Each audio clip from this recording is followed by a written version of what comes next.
মনে করতেছো ব্যবসায় তোমাকে বরকত দেয়, এই জন্য তুমি নামাজ না পড়িয়া ব্যবসায় সময় দাও। চাকরিতে তোমারে বরকত দেয়, টাকা দেয়, চাকরিতে সময় দাও, নামাজে আসো না। এরে আল্লাহর গোলাম, আল্লাহর নবী রাহমাতুল লিল আলামিন, আল্লাহর নবী সকাল সন্ধ্যায় একটা দোয়া নবীজি 7 বার পড়তেন। রাহমাতুল লিল আলামিন বলেন যে আল্লাহর বান্দা ওই দোয়াটা পড়বে, কাফাহুল্লাহু মিম্মা হাম্মাহু মিন আমরিদ দুনিয়া ওয়াল আখিরা, দুনিয়া আখিরাতের সব পেরেশানি আল্লাহ দূর করে দিবে। কি সেই দোয়া নবী শিখায় দিয়েছেন? হাসবি আল্লাহু লা ইলাহা ইল্লাহু আলাইহি তাওয়াক্কালতু ওয়া হুয়া রাব্বুল আরশিল আযীম। সুবহানাল্লাহ। আল্লাহর কাছে বলতেছো, আল্লাহ তুমি আমার জন্য যথেষ্ট, আমার জন্য যথেষ্ট। জোরে বলেন কি? হেরে আল্লাহর বান্দা, আল্লাহর বান্দা বলতেছে, আল্লাহ তোমার উপর ভরসা করি, তুমি আমার জন্য যথেষ্ট। এরে আল্লাহর গোলাম, মাত্র অল্প বয়স 7 থেকে 14 বছর বয়সের ইব্রাহিম খলিলুল্লাহ আগুনে যখন ফেলানো হয়, ইব্রাহিম খলিলুল্লাহ আগুনের মধ্যে থাকিয়া ইব্রাহিম নবী আল্লাহর কাছে কি দোয়া করেছেন? হাসবুনাল্লাহু ওয়া নি'মাল ওয়াকিল, নি'মাল মাওলা ওয়া নি'মান নাসির। জোরে কোন আল্লাহু আকবার। ইব্রাহিম নবী আল্লাহর কাছে দোয়া করেন, ও মালিক তুমি আমার জন্য যথেষ্ট, আল্লাহ তোমার উপর ভরসা করি, তুমি সাহায্যের মালিক। এরে আল্লাহর বান্দা, আমি যতই বলি আল্লাহ তুমি আমার সাহায্যকারী কই, নামাজে তোমারে তালাশ করে পাওয়া যায় না। এরে আল্লাহর বান্দা, অথচ নবী বলেন ফজরের নামাজের পর, মাগরিবের নামাজের পরে বান্দা 7 বার যদি এই দোয়া পড়ে, হাসবিয়াল্লাহু লা ইলাহা ইল্লাহু আলাইহি তাওয়াক্কালতু ওয়া হুয়া রব্বুল আরশিল আযীম, এই দোয়া যেই বান্দা পড়বে আল্লাহ তাআলা দুনিয়া আখিরাতের সব পেরেশানি আল্লাহ দূর করে দিবেন। এরে আল্লাহর গোলাম, হাসরের ময়দানে আল্লাহ 2 ধরনের শাফাআত দিবেন। কয় ধরনের? জোরে বলেন, কথা কন না। কয় ধরনের? 2 ধরনের শাফাআত। 1 নম্বর শাফাআত, শাফাআতে আম্মা, ব্যাপক সুপারিশ। এই সুপারিশটা কেমন? আল্লাহ তাআলা হাসরের ময়দানে বান্দা সমস্ত মুসলমানেরা দাঁড়াইয়া থাকবে, ইহুদিরাও দাঁড়াইয়া থাকবে, খ্রিস্টানেরাও দাঁড়াইয়া থাকবে, নামাজিরাও দাঁড়ায় থাকবে, বেনামাজিও দাঁড়ায় থাকবে। 50 আলফা সানা, 50,000 বছর দাঁড়ায় থাকবে, কোনো হিসাব নাই। মুসলমানেরা বলবে, রে মালিক হিসাব যদি হয়ে যায় জান্নাতে যাব। অমুসলমানেরা বলবে, জান্নাতে যাও বা জাহান্নামে দাও, কোনো আফসোস নাই, হিসাবটা যেন শুরু হয়ে যায়। সবাই দৌড়াইয়া আদম নবীর কাছে যাবে। আদম নবী বলবে, আমি পারবো না, দৌড়াইয়া যাবে। নূহ নবীর কাছে দৌড়াইয়া যাবে, ইব্রাহিম নবীর কাছে দৌড়াইয়া যাবে, মূসা নবীর কাছে দৌড়াইয়া যাবে, ঈসা নবীর কাছে। আল্লাহর নবী রাহমাতুল লিল আলামিনের কাছে যখন যাবে, নবী আমার ডাক দিয়া বলেন, এই শাফাআতের জিম্মাদারি আমাকে আল্লাহ দান করেছেন। নবী আমার আল্লাহকে বলবে, রে মালিক শুরু করে দাও, আয় আল্লাহ বিচারটা শুরু করে দাও। রহমাতুল লিল আলামিনের সুপারিশ করার কারণে আল্লাহ দুনিয়ার সব মানুষের বিচার শুরু করে দিবে। কৌনাইন কা মুখতারে খোদা তুমকো বানায়া, कौनैन का मुख्तार खुदा तुमको बनाया, उम्मत का निगाहबान खुदा तुमको बनाया, उम्मत का निगाहबान खुदा तुमको बनाया। मैं दूर हूँ मजबूर हूँ ऐ सय्यद आलम, मैं दूर हूँ मजबूर हूँ ऐ सय्यद आलम, दीदार देखा दे नहीं आवाज सुना दो, दीदार देखा दे नहीं आवाज सुना दो। সকলে বলি আলহামদুলিল্লাহ।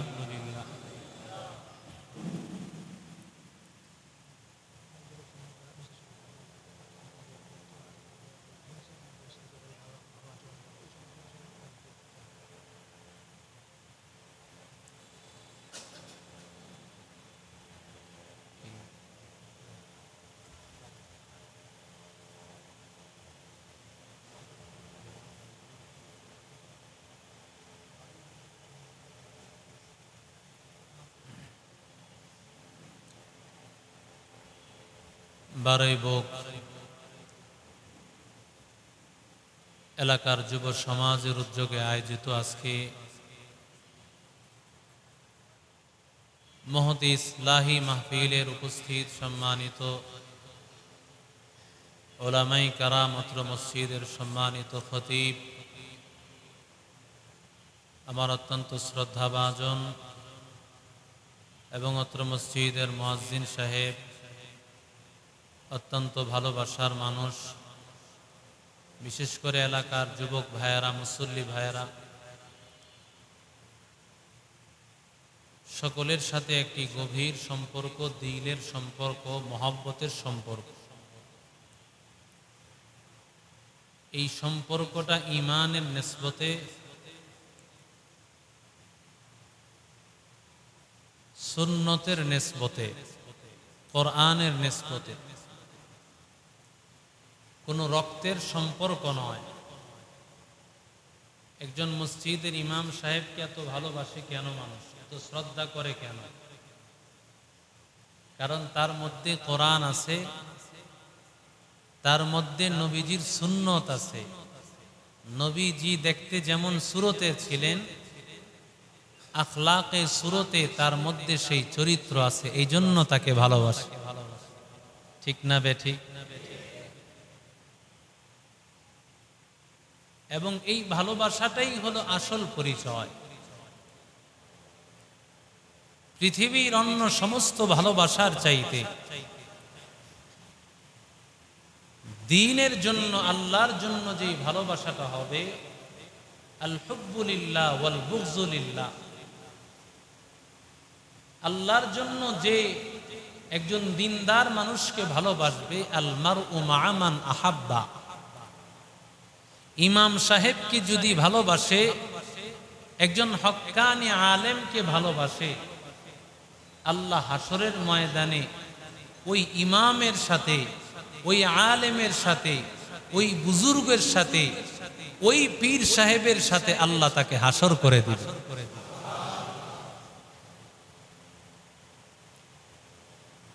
প্রকারান্তরে শুধুমাত্র ওই আলেমের সাথে না, একজন হক্কানি আলেমকে ভালোবাসা মানে কি জানেন?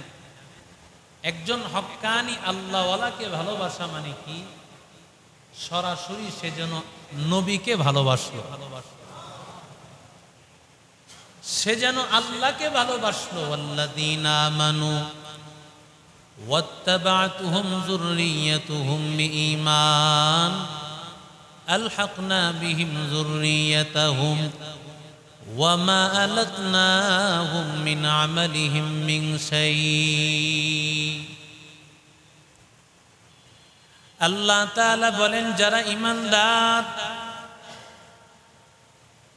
ইমানদার হইয়া আল্লাহওয়ালাদেরকে যারা ভালোবাসবে,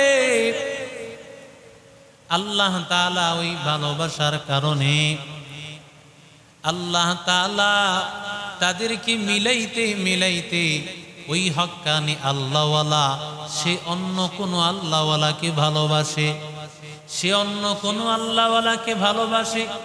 এইভাবে ভালোবাসার নিসবত চলে যাবে সাহাবায়ে কেরাম পর্যন্ত।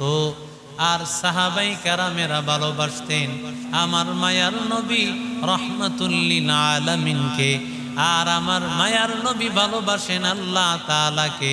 তার মানে কেউ যদি হক্কানি আল্লাহওয়ালাকে ভালোবাসে, সে যেন আল্লাহর নবীর সাথে তার হাসর হয়ে যাবে।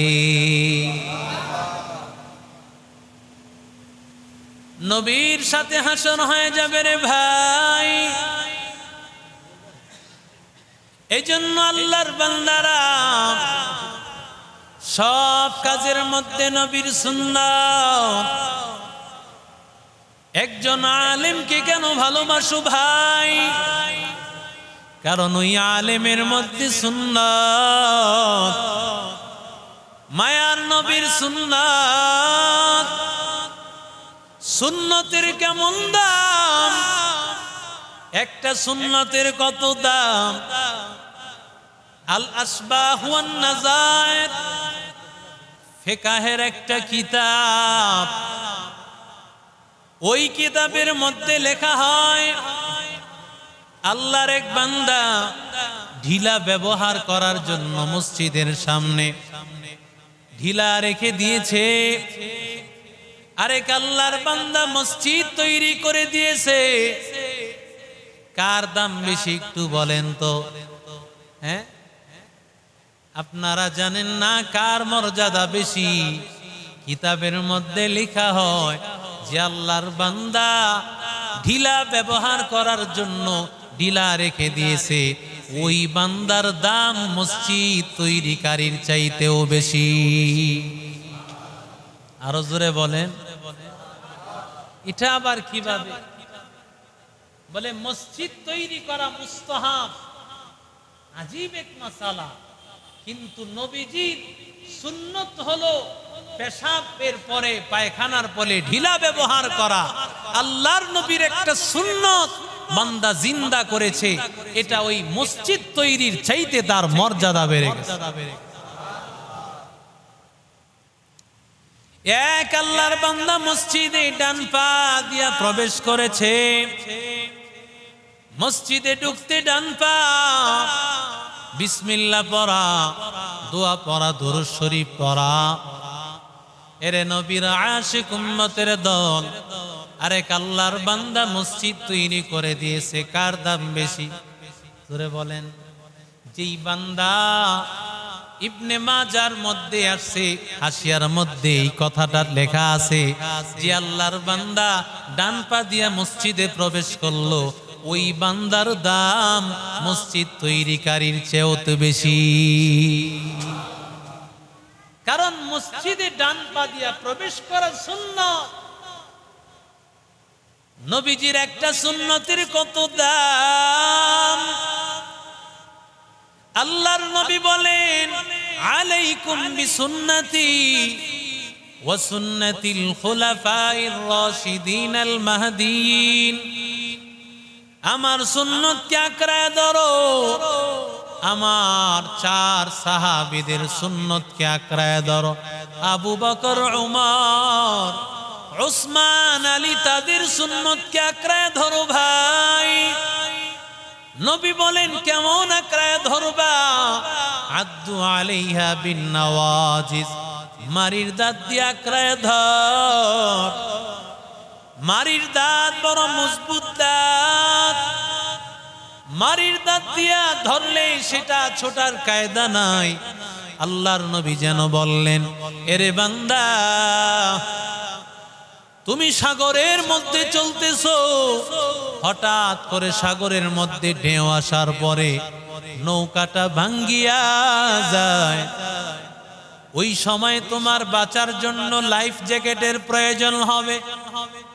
এরে আল্লাহর বান্দা, দুনিয়ার জমিনে বাঁচতে হলে লাইফ জ্যাকেটের নাম হলো পয়গম্বরের সুন্নত।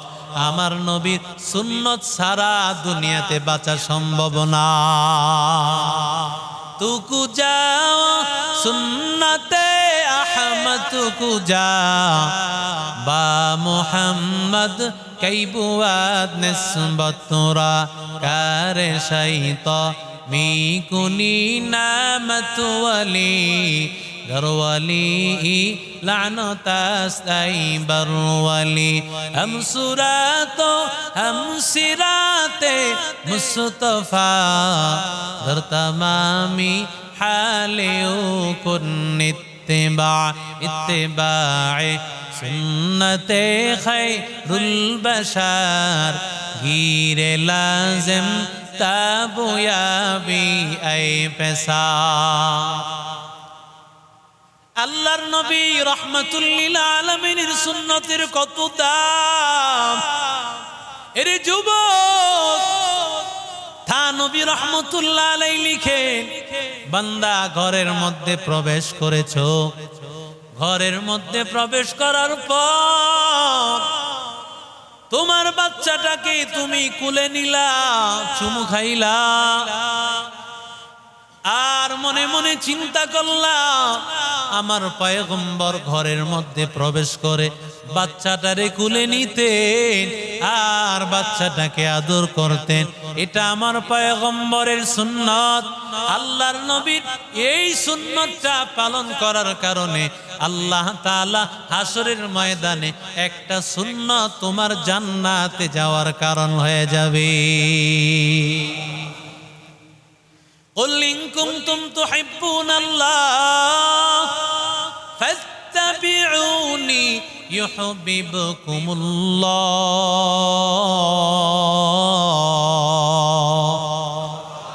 আল্লাহ বলে, রে গোলাম, আমি নবীর ভালোবাসায়, আমার নবীর ভালোবাসায় সুন্নতকে যখন আঁকড়ায় ধরো, আমি আল্লাহ তোমারে ভালোবাসতে থাকি। আমি আল্লাহ তোমাকে এত ভালোবাসতে থাকি বান্দা। আবু হুরায়রা রাদিয়াল্লাহু তাআলা আনহু বলেন, পয়গম্বরের সুন্নাত, আল্লাহর নবী নামাজ শেষ করার পর আল্লাহর নবী প্রথমে তিনবার পয়গম্বর বলতেন আস্তাগফিরুল্লাহ আস্তাগফিরুল্লাহ আস্তাগফিরুল্লাহ। পয়গম্বর তিনবার ইস্তেগফার পড়তেন। কেন বান্দা? নামাজ তো গুনাহের কাজ না, কেন আল্লাহর কাছে আস্তাগফিরুল্লাহ পড়বে? গুনার জন্য মাপ চাইবে, কারণ নামাজটা যেমন ভাবে পড়া দরকার ছিল হয় নাই। আল্লাহর কাছে বলতেছি, আল্লাহ আমার নামাজের ভুল ত্রুটিগুলি মাফ করে দাও। এরপরে মায়ার নবী, রহমতের নবী আমার নবী দোয়া করতেন, আল্লাহুম্মা আনতাস সালাম ওয়া মিনকাস সালাম তাবারাকতা রব্বানা ওয়া তাআলাইকা ইয়া যাল জালালি ওয়াল ইকরাম। আরো জোরে বলেন, জানিও না কি দোয়া। এরে আল্লাহর গোলাম, আল্লাহর নবী দোয়া করেন, আল্লাহুম্মা আনতাস সালাম। এরে যুবক, আল্লাহ তুমি শান্তির গোডাউন, সালাম মানে শান্তি। আয় আল্লাহ, শান্তির মহাসাগরের মালিক তুমি আল্লাহ, আর শান্তি কারো থেকে আশা করা যায় না। শান্তি দেওয়ার মালিক একমাত্র। জোরে বলেন কি? শান্তি কি দোকানে দেয়? কথা কয় না। শান্তি কি ব্যবসায় দেয়? শান্তি কি বন্ধু বান্ধবের আড্ডায় দেয়? শান্তি কি গীবত আর শিকায়েতে দিবে? কথা বলেন না কেন? এরে আল্লাহর বান্দারা, নামাজ সারিয়া আজকে কিছু মানুষ আছে মসজিদের আজান চলতেছে, নামাজ চলতেছে, অথচ হতভাগা মুসলমান আজকে চায়ের হোস্টেলে বসিয়া ইমামের বিরুদ্ধে স্লোগান দেয়, ইমামের বিরুদ্ধে তারা বিভিন্ন গীবত করে। মসজিদের খতিব সাহেব খারাপ, মসজিদের মুয়াজ্জিন সাহেব খারাপ, সভাপতি সাহেব খারাপ, আর মসজিদের ওই চায়ের হোস্টেলে বসিয়া এক একজনে মনে হয় জমানার বড় আব্দুল কাদের জিলানী। কথা কন না কেন? অথচ এই গীবত করে, শিকায়েত করে তার সব আমলকে বরবাদ করে দিচ্ছে। ঠিক না বেঠিক? ইমাম আবু হানিফা, জগৎ বিখ্যাত ইমাম, ইমাম আবু হানিফা এক আল্লাহর বান্দা বুজুর্গ। ইমাম আবু হানিফা রহমতুল্লাহ আলাইহির বিরোধিতা করতেন। আলেম আলেমেরা দেখতে পারেন, আছে না নাই? কথা কন না কেন? আছে, সব জায়গায় সমস্যা। কারণ আলেমদের মধ্যে তো থাকবে, এই জায়গায় তো শয়তান বেশি কাজ করবে। কথা বলেন ঠিক না বেঠিক? তবে আমি আপনি যদি এটা নিয়ে পড়ে থাকি তো আমার দিনও শেষ, দুনিয়াও শেষ। ঠিক না বেঠিক? আলেমেরা যদি বিরোধিতা করে, সমাধান তারা করবে, তারা বুঝবে। আমি আপনি যদি ফেসবুকে তাদের বিরোধিতা নিয়ে ব্যস্ত থাকি, দোস্ত জীবন সব বরবাদ হবে। কথা বলেন ঠিক না বেঠিক? এরা বিরোধিতা করলে, এরা যদি একজন আরেকজনের সমালোচনা করে, গীবত করে, সেই জবাব তারা দিবে। আমার আপনার কিছু আসে যায় না। আমি হক্কানি আলেমদের কথা শুনবো, আমল করব, কে কি বলেছে সেটা তাকানোর সুযোগ নাই। কথা বলেন ঠিক না বেঠিক? ইমাম আবু হানিফার বিরোধিতা করে তো সে তার কাছে হাদিয়া পাঠায়। নুন খাইলে তো গুণ গায়। ঠিক না বেঠিক? নুন খাইলে গুণ গাইতে হয়। তো যখন হাদিয়া পাঠানো শুরু করছে, তখন চিন্তা করলো এই লোকের বিরোধিতা করি, এত কিছু করি, লোকটা আমারে হাদিয়া দেয়, তো এর বিরোধিতা করে ছেড়া দিছে। ইমাম আবু হানিফাও হাদিয়া পাঠানো ছেড়া দিছে।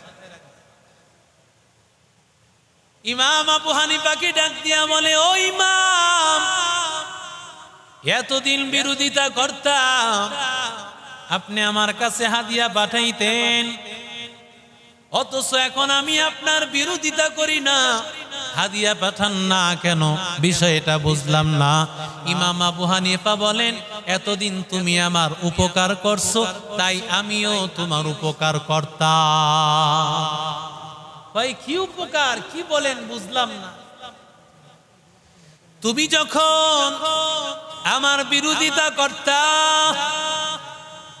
তখন তোমার নেক আমল আমার আমল নামায় চলে আসতো, আর আমার গুনার বোঝাগুলো আল্লাহ তাআলা তোমার কাঁধে নিয়ে যাইতো। গুনাহগুলো তুমি এত সহযোগিতা করছো, তুমি তোমার নেক আমলগুলো আমারে দিয়া গুনাহগুলো নিয়ে যাচ্ছ, উপকার করতেছিলা। এই জন্য আমিও তোমাকে উপকার করতেছিলাম, তুমিও আমার উপকার করো না, তাই আমিও তোমার উপকার করি না। ঠিক না বেঠিক? এই জন্য আলেমরা চিন্তা করে না, আপনি মসজিদের ইমামের যতই বিরোধিতা করেন, যতই গীবত শিকায়েত করেন, হক্কানি আলেম ওলামার যতই গীবত করেন, শিকায়েত করেন, তারা এটা চিন্তাও করে না। কারণ তারা মহব্বত রাখছে কার সাথে? আরো জোরে বলেন। আল্লাহর বান্দা নামাজ আদায় করার পর রাহমাতুল লিল আলামিন বলেন, আল্লাহুম্মা আনতাস সালাম, আয় আল্লাহ, শান্তির একচ্ছত্র সাগরের মালিক, ওয়া মিনকাস সালাম। আর শান্তি যদি কামনা করতে হয়, দুনিয়ার কেউ শান্তি দিতে পারে না, শান্তি দেওয়ার মালিক একমাত্র। জোরে বলেন কি? এরে আল্লাহর গোলাম, এবার আল্লাহর নবী বলেন তাবারাকতা রব্বানা ওয়া তাআলাইকা ইয়া যাল জালালি ওয়াল ইকরাম। ও আল্লাহ, তুমি বরকত দেওয়ার মালিক বান্দা। এরি আল্লাহর বান্দা যুবক, মসজিদের ইমাম, আলেম, গাড়ি দিয়া চলে, 2 তলা 5 তলা বিল্ডিং এর মালিক, সামান্য মসজিদে কয়েক টাকা বেতন পায়, কিন্তু চলাফেরা বড় সুন্দর। অথচ তুমি এত টাকা পয়সার মালিক, তোমার চলাফেরা এত সুন্দর না। কারণটা কি রে বাবা? একমাত্র কারণ হলো ওই আলেমের সম্পর্ক আল্লাহর সাথে। 5 ওয়াক্ত নামাজে আল্লাহর বান্দা আল্লাহর কাছে এমন একটা দোয়া করে, আল্লাহ তুমি সারা বরকত দেওয়ার মালিক আর কেউ না। কথা বলেন ঠিক না রে? এরে যুবক, মনে করতেছো ব্যবসায় তোমাকে বরকত দেয়, এই জন্য তুমি নামাজ না পড়িয়া ব্যবসায় সময় দাও। চাকরিতে তোমারে বরকত দেয়, টাকা দেয়, চাকরিতে সময় দাও, নামাজে আসো না। এরে আল্লাহর গোলাম, আল্লাহর নবী রাহমাতুল লিল আলামিন, আল্লাহর নবী সকাল সন্ধ্যায় একটা দোয়া নবীজি 7 বার পড়তেন। রাহমাতুল লিল আলামিন বলেন যে আল্লাহর বান্দা ওই দোয়াটা পড়বে, কাফাহুল্লাহু মিম্মা হাম্মাহু মিন আমরিদ দুনিয়া ওয়াল আখিরা, দুনিয়া আখিরাতের সব পেরেশানি আল্লাহ দূর করে দিবে। কি সেই দোয়া? নবী শিখায় দিয়েছেন, হাসবি আল্লাহু লা ইলাহা ইল্লাহু আলাইহি তাওয়াক্কালতু ওয়া হুয়া রাব্বুল আরশিল আযীম। সুবহানাল্লাহ। আল্লাহর কাছে বলতেছো, আল্লাহ তুমি আমার জন্য যথেষ্ট, আমার জন্য যথেষ্ট। জোরে বলেন কি? হেরে আল্লাহর বান্দা, আল্লাহর বান্দা বলতেছে, আল্লাহ তোমার উপর ভরসা করি, তুমি আমার জন্য যথেষ্ট। এরে আল্লাহর গোলাম, মাত্র অল্প বয়স 7 থেকে 14 বছর বয়সের ইব্রাহিম খলিলুল্লাহ আগুনে যখন ফেলানো হয়, ইব্রাহিম খলিলুল্লাহ আগুনের মধ্যে থাকিয়া ইব্রাহিম নবী আল্লাহর কাছে কি দোয়া করেছেন? হাসবুনাল্লাহু ওয়া নি'মাল ওয়াকিল, নি'মাল মাওলা ওয়া নি'মান নাসির। জোরে কোন আল্লাহু আকবার। ইব্রাহিম নবী আল্লাহর কাছে দোয়া করেন, ও মালিক তুমি আমার জন্য যথেষ্ট। আল্লাহ তোমার উপর ভরসা করি, তুমি সাহায্যের মালিক। এরে আল্লাহর বান্দা, আমি যতই বলি আল্লাহ তুমি আমার সাহায্যকারী কই, নামাজে তোমারে তালাশ করে পাওয়া যায় না।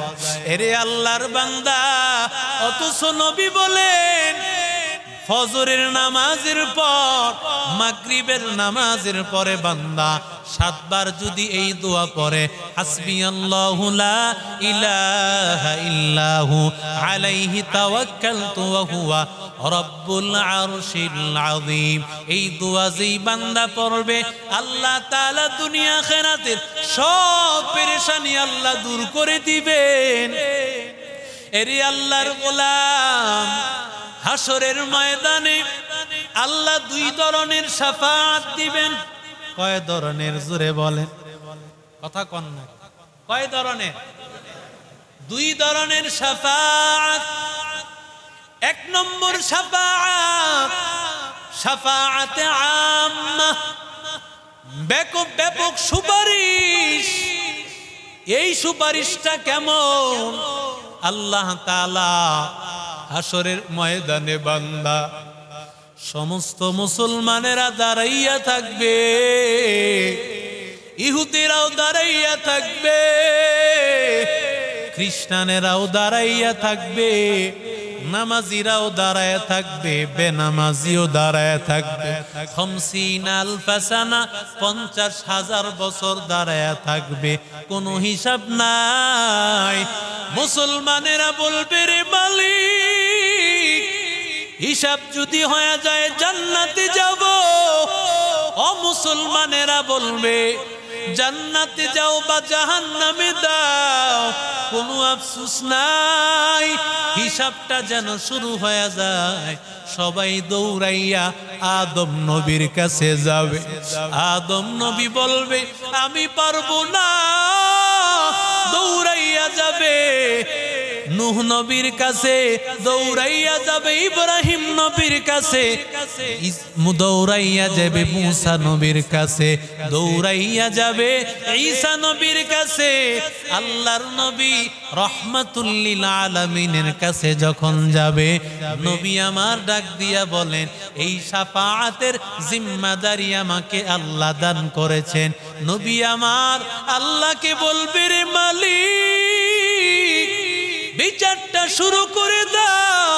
আয় আল্লাহ, বিচারটা শুরু করে দাও। রহমাতুল লিল আলামিনের সুপারিশ করার কারণে আল্লাহ দুনিয়ার সব মানুষের বিচার শুরু করে দিবে। এটা হলো শাফাআতে আম্মা, ব্যাপক সুপারিশ।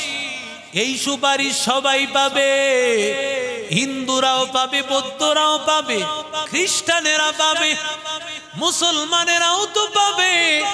আরেকটা সুপারিশ হলো শাফাআতে খাসা, একেবারে বিশেষ সুপারিশ। এই সুপারিশ কারা পাবে?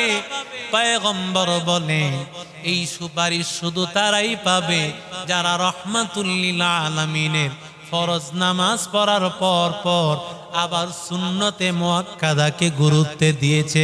ফজরের 2 রাকাত সুন্নাত, যোহরের আগে 4 রাকাত সুন্নাত, যোহরের পরে 2 রাকাত সুন্নাত, মাগরিবের পরে 2 রাকাত সুন্নাত, এশারের পরে 2 রাকাত সুন্নাত, 3 রাকাত বেতের।